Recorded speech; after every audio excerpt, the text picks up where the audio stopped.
ಕಾಂಗ್ರೆಸ್ಸಿನ ಖಡಕ್ ರಾಜಕಾರಣಿ ಎಂದು ಹೆಸರಾಗಿರುವಂತಹ ನೀವು, ಕನಕಪುರದ ಬಂಡೆ ಎಂದು ಪ್ರಸಿದ್ಧಿಯಾಗಿರುವಂತಹ ನೀವು, ಈ ರಾಜ್ಯದಲ್ಲಿ ಮುಂದಿನ ಮುಖ್ಯಮಂತ್ರಿ ಆಗಬೇಕು ಎನ್ನುವಂತಹ ಬಹುದೊಡ್ಡ ಕನಸನ್ನು ಕಂಡಿರುವಂತಹ ನೀವುಗಳು ರೈತರ ಬಗ್ಗೆ ಇಷ್ಟು ಉಡಾಫೆ ಉತ್ತರವನ್ನು ಕೊಡುವುದೇ?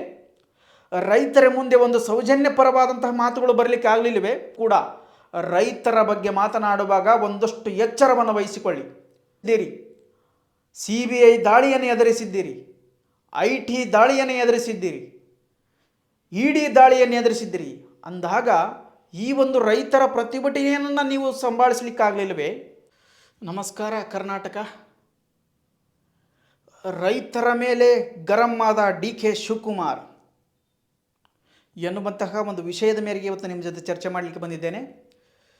ವಿಷಯ ಇಷ್ಟೇ, ಇಲ್ಲಿ ದ ಗ್ರೇಟ್ ಬೆಂಗಳೂರು ಅಥವಾ ಬೆಂಗಳೂರನ್ನು ಏನೋ ಒಂದು ಬಹುದೊಡ್ಡ ನಗರವನ್ನು ಮಾಡಬೇಕೆನ್ನುವಂಥ ಆಸೆಯೊಳಗೆ ಬೆಂಗಳೂರಲ್ಲಿ ಬರುವಂತಹ ಕೆಲವೊಂದು ರೈತರ ಪ್ರಾಪರ್ಟಿಗಳನ್ನು ಅಥವಾ ಜಮೀನುಗಳನ್ನು ವಶಪಡಿಸಿಕೊಂಡಿರುವಂತಹ ಕಾರಣಕ್ಕಾಗಿ ಕೆಲವೊಂದಿಷ್ಟು ರೈತರು ಒಂದು ಹೋರಾಟವನ್ನು ಮಾಡ್ತಾಯಿದ್ರು. ಆ ಹೋರಾಟದಲ್ಲಿ ಮಾಗಡಿ ಕಾಂಗ್ರೆಸ್ ಶಾಸಕರಾಗಿರುವಂತಹ ಬಾಲಕೃಷ್ಣ ಅವರ ವಿರುದ್ಧ ಅಲ್ಲಿ ಪ್ರತಿಭಟನೆ ಕೂಗಿ ಬರ್ತಾ ಇತ್ತು. ಹಾಗಾಗಿ ಇದನ್ನು ಗಮನದಲ್ಲಿರಿಸಿಕೊಂಡ ಅಥವಾ ಗಮನಕ್ಕೆ ತಂದುಕೊಂಡಂತಹ ನಮ್ಮ ಇವತ್ತು ರಾಜ್ಯದ ಉಪಮುಖ್ಯಮಂತ್ರಿ ಆಗಿರುವಂತಹ DK ಶಿವಕುಮಾರ್ ಅವರು ಆ ಒಂದು ಪ್ರತಿಭಟನಾ ಸ್ಥಳಕ್ಕೆ ಆಗಮಿಸ್ತಾರೆ. ಅಲ್ಲಿರುವಂಥ ರೈತರು ಪ್ರತಿಭಟನೆಯನ್ನು ಮಾಡೋದು ನೋಡಿ ಅವರು ಮಾತಾಡಲಿಕ್ಕೆ ಶುರು ಮಾಡ್ತಾರೆ. ಮಾತನಾಡುವಂತಹ ಶೈಲಿ, ಮಾತನಾಡುವಂತಹ ಒಂದು ಸನ್ನಿವೇಶ ಇವತ್ತು ಚರ್ಚೆಗೆ ಗ್ರಾಸವಾಗಿರುವಂಥದ್ದು. ಅಂದರೆ ಬಹುದೊಡ್ಡ ಚರ್ಚೆ ಏನಪ್ಪ ಅಂತಂದರೆ ರೈತರ ಮೇಲೆ ಒಂದಷ್ಟು ದೌರ್ಜನ್ಯವನ್ನು ಎಸಗುವಂತಹ ಒಂದು ಸನ್ನಿವೇಶ ಕಂಡು ಬಂತು. ಅಂದರೆ ಅವರು ಹೇಳ್ತಾರೆ ಕೇವಲವಾಗಿ, ಧಿಕ್ಕಾರ ಮಾತ್ರ ಕೂಗೋಗಿ ನಿಮ್ಮ ಕೈಲಿ ಆಗೋದು, ಬೇರೆ ಏನೂ ಮಾಡೋಕ್ಕಾಗೋದಿಲ್ಲ, ನಾನು ಪರಿಹಾರ ಕೊಡಲಿಕ್ಕೆ ಬಂದಿದ್ದೀನಿ, ಸುಮ್ಮನೆ ಕೇಳಬೇಕಷ್ಟೇ, ಅದು ಬಿಟ್ಟು ರಾಜಕಾರಣ ಮಾಡ್ಕೋತೀಯಾ ಮಾಡ್ಕೋವಾಗ ಎನ್ನುವಂತಹ ಉಡಾಫೆ ಉತ್ತರವನ್ನು ಕೊಡ್ತಾ ಇದ್ದಾರೆ.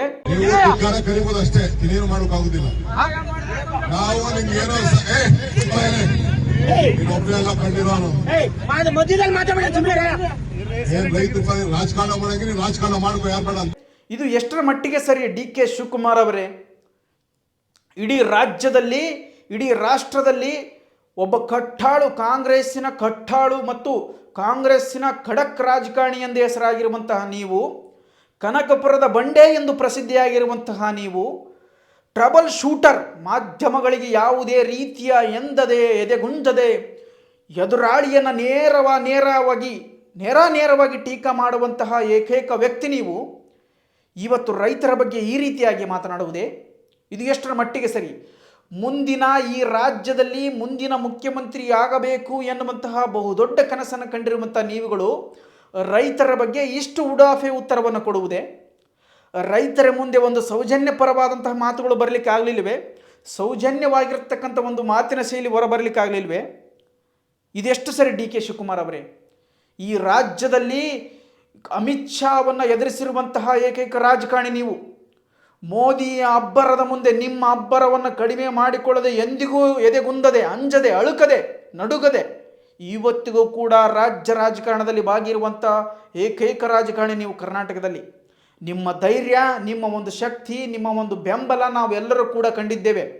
ಆದರೆ ಇದು ರೈತರ ಪರವಾಗಿರ್ತಕ್ಕಂಥ ಪ್ರತಿಭಟನೆಯಲ್ಲಿ ಈ ಒಂದು ವಿಷಯದಲ್ಲಿ ನಿಮ್ಮನ್ನು ಸಹಿಸಲಾರೆವು. ಈ ಒಂದು ವಿಷಯದಲ್ಲಿ ರೈತರ ಪರವಾಗಿ ನಿಲ್ಲುತ್ತೇವೆ. ದಯವಿಟ್ಟು ಅರ್ಥ ಮಾಡಿಕೊಳ್ಳಿ DK ಶಿವಕುಮಾರ್ ಅವರು. ಯಾವುದೇ ಕಾರಣಕ್ಕೂ ಕೂಡ ರೈತರ ಬಗ್ಗೆ ಮಾತನಾಡುವಾಗ ಒಂದಷ್ಟು ಎಚ್ಚರವನ್ನು ವಹಿಸಿಕೊಳ್ಳಿ. ನೀವು ಈ ರಾಜ್ಯದಲ್ಲಿ ಎಂತೆಂತಹದನ್ನು ಎದುರಿಸಿದ್ದೀರಿ. CBI ದಾಳಿಯನ್ನು ಎದುರಿಸಿದ್ದೀರಿ, IT ದಾಳಿಯನ್ನು ಎದುರಿಸಿದ್ದೀರಿ, ED ದಾಳಿಯನ್ನು ಎದುರಿಸಿದ್ದೀರಿ ಅಂದಾಗ ಈ ಒಂದು ರೈತರ ಪ್ರತಿಭಟನೆಯನ್ನು ನೀವು ಸಂಭಾಳಿಸಲಿಕ್ಕಾಗಲಿಲ್ಲವೇ? ಇಷ್ಟೊಂದು ಸಿಟ್ಟು, ಇಷ್ಟೊಂದು ಆವೇಶ, ಇಷ್ಟೊಂದು ರೋಷ ಯಾತಕ್ಕೆ? ಏನಾದರೂ ನಿಮ್ಮ ಮನೆಯ ಖಜಾನೆಯನ್ನು ಕೇಳಿದರಾ? ಅಥವಾ ನೀವು ಕುಳಿತಿರುವಂತಹ ಉಪಮುಖ್ಯಮಂತ್ರಿಯ ಸೀಟನ್ನು ಕೇಳಿದರಾ? ಅವರಿಗಾಗಿರುವಂತಹ ಅನ್ಯಾಯವನ್ನು ಪ್ರಶ್ನಿಸಿದ್ದಾರೆಯೇ ಹೊರತಾಗಿ ನಿಮ್ಮನ್ಯಾರನ್ನೂ ಕೂಡ ದೂರಿಲ್ಲ. ನಮ್ಮ ಅನ್ಯಾಯಕ್ಕೆ ನೆರವು ನೀಡಿ ಎನ್ನುವಂತಹ ಹೋರಾಟವನ್ನು ಮಾಡ್ತಾ ಇದ್ದರೆ ಹೊರತಾಗಿ ಯಾರನ್ನೋ ದೂರುವುದಕ್ಕಾಗಿ ಅವರು ರೈತರಲ್ಲಿ ಪ್ರತಿಭಟನೆ ಮಾಡ್ತಾ ಇರಲಿಲ್ಲ. ಈ ದೇಶಕ್ಕೆ ಏನಾದರೂ ಗೌರವ ಇದೆ ಅಥವಾ ಗೌರವದಲ್ಲಿ ಈ ದೇಶದಲ್ಲಿ ಯಾರಿಗಾದರೂ ಅತ್ಯುತ್ತಮವಾಗಿರುವಂತಹ ಗೌರವವಿದೆ ಎನ್ನುವುದಾದರೆ ಅದು ಕೇವಲ ರೈತರಿಗೆ ಮಾತ್ರ. ಅಂತಹ ರೈತರ ವಿರುದ್ಧ ನೀವು ಒಂದು ಸಿಟ್ಟನ್ನು, ಒಂದು ರೋಷವನ್ನು ತೋರಿಸುವುದು ಎಷ್ಟು ಸರಿ?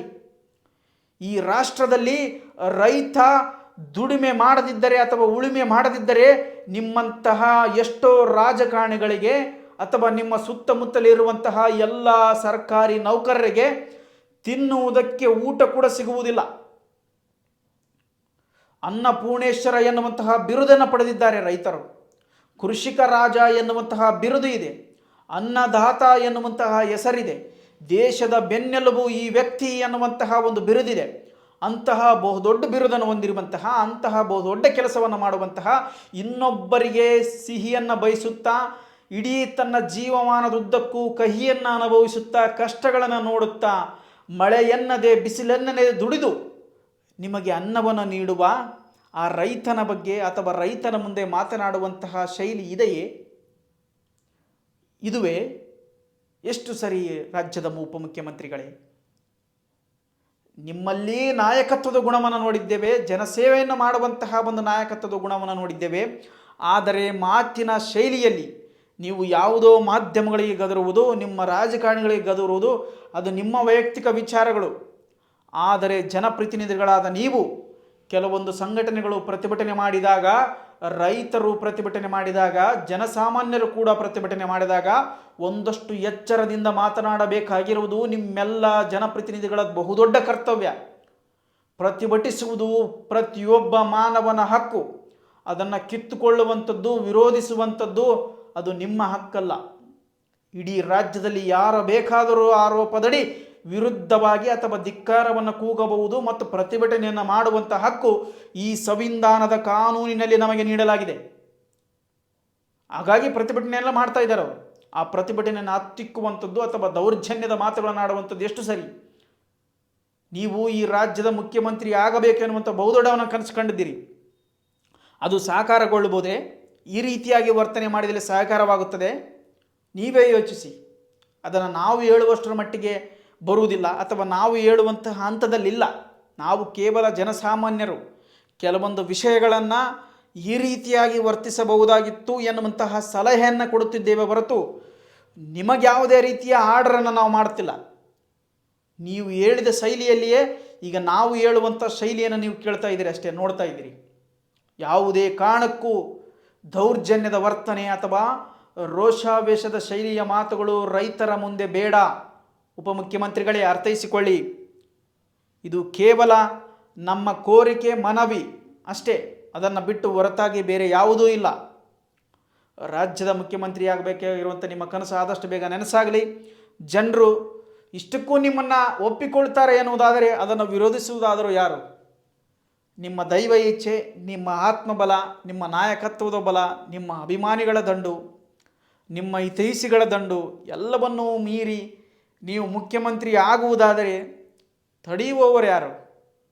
Good luck. ಮುಖ್ಯಮಂತ್ರಿ ಆಗಿರುವಂಥ ನಿಮ್ಮ ಕನಸಿಗೆ ಗುಡ್ ಲಕ್. ಮುಖ್ಯಮಂತ್ರಿಯಾಗಿ ಅದರಲ್ಲೇನು ತೊಂದರೆ ಇಲ್ಲ. ಬಟ್ ಮಾತಿನ ಶೈಲಿಯಲ್ಲಿ, ಮಾತಿನ ವರ್ತನೆಯಲ್ಲಿ ಯಾರ ಮುಂದೆ ಹೇಗೆ ಮಾತನಾಡಬೇಕೆನ್ನುವುದನ್ನು ಇನ್ನಷ್ಟು ಕೂಡ ಕಲಿಯಬಹುದು ಎನ್ನುವಂಥದ್ದು ನಮ್ಮ ಕೋರಿಕೆ, ನಮ್ಮ ಮನವಿ. ಗುಡ್ ಲಕ್, ಚೆನ್ನಾಗಲಿ. ಇಷ್ಟೊತ್ತು ಈ ಒಂದು ಡಿ ಕೆ ಶಿವಕುಮಾರ್ ಅವರು ಮಾತನಾಡಿರುವಂತಹ ಶೈಲಿ ನಿಮಗೆಷ್ಟು ಸರಿ ಎನಿಸ್ತು ಅಥವಾ ಅದು ತಪ್ಪೆನಿಸ್ತು ಎನ್ನುವಂಥ ವಿಷಯವನ್ನು ನೀವು ಕೂಡ ನನಗೆ ಕಮೆಂಟ್ ಮಾಡೋದ್ರ ಮುಖಾಂತರ ತಿಳ್ಕೊಳ್ಳೋಣ. ನಿಮ್ಮಿಂದ ನನಗೊಂದಷ್ಟು ಮಾಹಿತಿ ದೊರೆಯುತ್ತದೆ, ನನ್ನಿಂದ ನಿಮಗೊಂದಿಷ್ಟು ಮಾಹಿತಿ ದೊರೆಯುತ್ತದೆ ಅನ್ನುವಂಥ ಕಾರಣಕ್ಕಾಗಿ ಮಾತ್ರ ಈ ಒಂದು ವಿಷಯವನ್ನು ನಿಮ್ಮ ಮುಂದೆ ಹೇಳಿದ್ದೇನೆ. ಹಾಗಾಗಿ ಈ ಒಂದು ಇಷ್ಟೊತ್ತು ವಿಡಿಯೋವನ್ನು ನೋಡಿದಂಥ ನಿಮಗೆಲ್ಲರೂ ಕೂಡ ತುಂಬ ಧನ್ಯವಾದಗಳು. Thank you.